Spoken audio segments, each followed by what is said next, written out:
আসসালামু আলাইকুম রহমতুল্লাহ। সুপ্রিয় শিক্ষার্থীবৃন্দ, মেকানিক্যাল ইঞ্জিনিয়ারিং চ্যানেলের পক্ষ থেকে তোমাদের সকলকে জানাচ্ছি আন্তরিক শুভেচ্ছা। এই ভিডিওটা তৈরি করছি নবম শ্রেণীর শিক্ষার্থীদের জন্য। 2025 সালের নবম শ্রেণীর ইংরেজি বইয়ের 14 পৃষ্ঠার অ্যাক্টিভিটি সি নিয়ে আজকে আলোচনা করব। Class 9 English first paper, unit 2 climate change, listen to environmental pollution, page 14, activity C.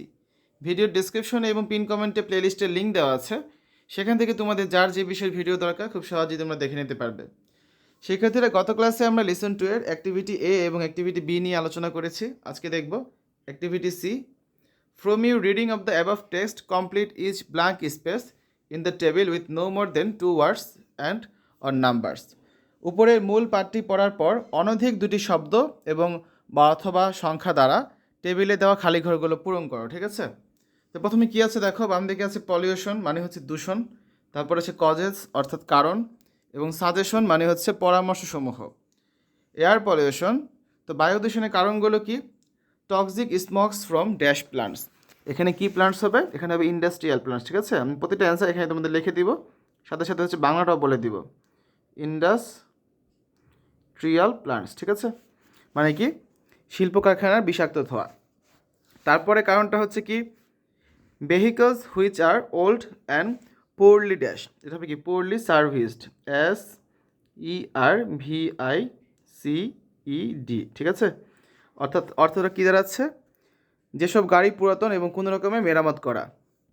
তারপরে আছে smoke from the dash fields. এটা হবে ব্রিক ফিল্ডস, BRICK। ঠিক আছে, অর্থাৎ ইটের ভাটা থেকে নির্গত ধোঁয়া। এবার দেখব এয়ার পলিউশনের সাজেশনগুলো কী হতে পারে, মানে পরামর্শসমূহ। John drive motor cars which are older than dash years, older than 20 years, অর্থাৎ 20 বছরের বেশি পুরাতন মোটর গাড়ি চালাবেন না। তারপরে আছে কি? Use car lubricants of good quality to keep the dash level minimum. এটা হবে কি? এমিশন, EMISSION, অর্থাৎ নিঃসরণের মাত্রা ন্যূনতম বজায় রাখার জন্য মানসম্পন্ন গাড়ির লুব্রিকেন্ট ব্যবহার করুন। Use CNG or LP gas as a car dash, as a car fuel, FUEL। ঠিক আছে, মানে গাড়ির জ্বালানি হিসাবে বা গাড়ির জ্বালানির জন্য CNG অথবা LP গ্যাস ব্যবহার করুন। এবার আসো দেখি আমরা সয়েল পলিউশন নিয়ে, মানে মাটি দূষণ নিয়ে কী কথা আছে। Industrial wastage not dash properly, not disposed,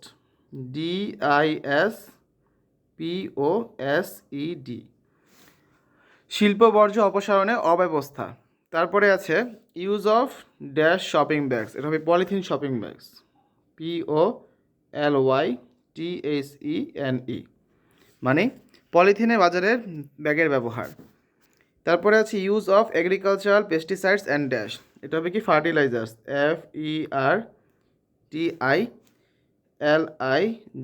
FERTILIZERS। অর্থাৎ কি বলা হচ্ছে এখানে? যে কৃষিজাত কীটনাশক এবং কৃত্রিম সারের ব্যবহার বা প্রয়োগ। এবার আসো আমরা হচ্ছে সাজেশনগুলো দেখি সয়েল পলিউশনের।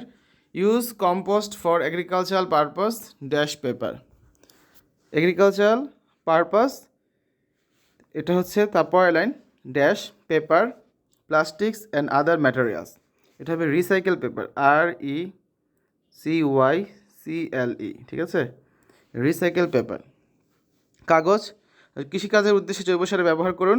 কাগজ, প্লাস্টিক এবং অন্যান্য উপাদান পুনরুৎপাদন করুন। আর একটা হচ্ছে কি? Plant more trees to help prevent loss of fertility in the dash in the top soil, TOPSOIL। ঠিক আছে, অর্থাৎ উপরস্থ মাটির উর্বরতা রক্ষার জন্য আরও বেশি বৃক্ষরোপণ করুন। তো শিক্ষার্থীরা, এই হচ্ছে আজকে আলোচনা। আজকের এই পর্বে আমরা হচ্ছে খালি ঘরগুলো পূরণ করে দিলাম। আগামী ক্লাসে আমরা অ্যাক্টিভিটি ডি এবং অ্যাক্টিভিটি ই নিয়ে আলোচনা করব। এতক্ষণ তোমরা দেখলে 2025 সালের নবম শ্রেণীর ইংরেজি প্রথম পত্র বইয়ের ইউনিট 2 লিসন টু এর 14 নম্বর পৃষ্ঠার অ্যাক্টিভিটি সি এর সমাধান। আশা করি আজকের এই ভিডিওটি তোমাদের কাছে ভালো লেগেছে।